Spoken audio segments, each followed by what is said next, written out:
Hola, hoy vamos a meternos de lleno en la increíble historia de cómo nuestra idea sobre el átomo, lo más pequeño que nos podamos imaginar, se transformó de unas maneras que de verdad nadie se esperaba.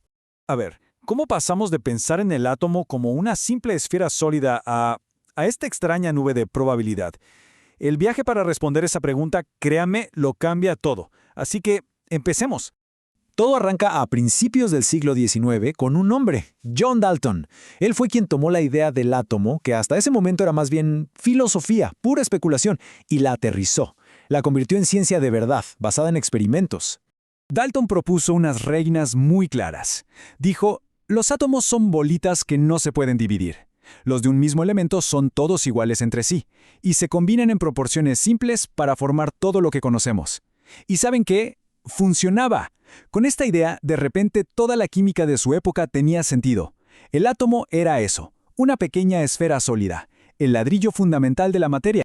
Pero claro, la ciencia nunca se queda quieta. Hacia finales del mismo siglo, empezaron a aparecer cosas nuevas, experimentos con electricidad, con rayos catódicos, con radiación, y poco a poco, ese modelo tan elegante y sencillo de Dalton empezó a mostrar grietas. Las cosas estaban a punto de volverse mucho, mucho más extrañas.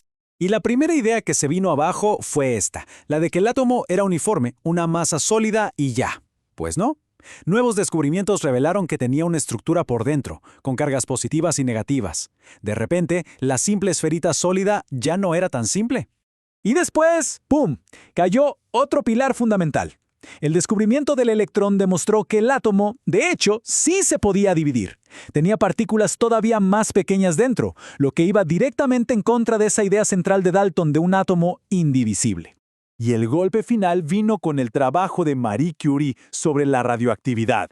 Su investigación demostró algo alucinante, que los átomos no eran indestructibles, podían transformarse solos en otros elementos y en el proceso liberaban un montón de energía. Con el modelo de Dalton hecho pedazos, se necesitaba uno nuevo. Y aquí es donde entra en escena J.J. Thomson, el científico que descubrió el electrón y que se echó al hombro la tarea de armar este nuevo rompecabezas atómico.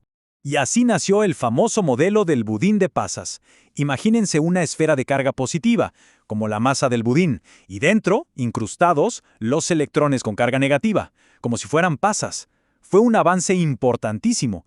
Por primera vez, el átomo tenía una estructura interna y explicaba perfecto por qué los átomos son eléctricamente neutros. Era una solución lógica y elegante. Pero esta nueva imagen del átomo no iba a durar mucho.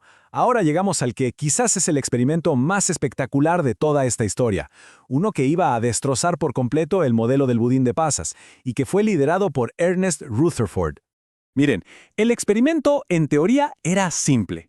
Disparar partículas alfa, que son como unas balitas atómicas, contra una lámina de oro increíblemente delgada. Si el modelo de Thomson estaba bien, esas balas tenían que pasar casi sin desviarse. Pero lo que observaron fue totalmente desconcertante. Esta frase de Rutherford lo dice todo, captura la conmoción del momento a la perfección. El resultado era físicamente imposible según lo que se creía. Era clarísimo que algo estaba fundamentalmente mal en su idea del átomo. Las conclusiones fueron una auténtica revolución. Primero, el átomo es en su mayoría espacio vacío. Segundo, la carga positiva no está regada por todas partes. Y tercero, toda esa carga positiva y casi toda la masa están apretujadas en un punto central diminuto y superdenso, el núcleo. Así nació el famoso modelo planetario. Pero este nuevo modelo traía su propio problema imposible. Verán, según la física de toda la vida, la física clásica, un electrón girando alrededor del núcleo debería perder energía y caer en espiral hacia él en una fracción de segundo. O sea, los átomos no deberían ser estables. Para resolver esta paradoja, el físico Niels Bohr propuso una solución radical. Y aquí está el punto clave. Bohr propuso que los electrones solo podían existir en órbitas muy específicas y estables, y que mientras estuvieran ahí, simplemente no perdían energía. Básicamente estaba diciendo que las reglas de la física clásica no aplicaban dentro del átomo. Y con estas nuevas reglas cuánticas pudo explicar a la perfección el espectro de luz del hidrógeno, un misterio que ningún modelo anterior había podido resolver. Y esto nos lleva al último gran salto conceptual, el que nos aleja para siempre de la física clásica. Científicos como Planck, Sommerfeld y finalmente Erwin Schrödinger nos iban a llevar a la imagen moderna del átomo. Por décadas, la imagen que todos tenían en la cabeza era esta. Un electrón como una pequeña bolita girando en un camino bien definido como un planeta. Es una idea muy intuitiva, la verdad, pero la realidad resultó ser muchísimo más extraña. Aquí es donde todo cambia. Con la ecuación de onda de Schrödinger, la idea de una trayectoria precisa se abandona por completo. En su lugar, aparece el orbital. Y un orbital no es un camino, es una región del espacio, una especie de mapa borroso de probabilidades que nos dice dónde es más probable encontrar al electrón. Este es el corazón de la mecánica cuántica moderna. El electrón no tiene una posición definida hasta que lo medimos. Existe como una onda de potencialidad, de posibilidades. Y esta idea no solo transformó nuestra visión del átomo, transformó la física entera. Si vemos esta línea de tiempo, la progresión es increíble. De la esfera sólida de Dalton al budín de Thomson, al núcleo de Rutherford, las órbitas estables de Bohr y finalmente la nube de probabilidad de Schrödinger.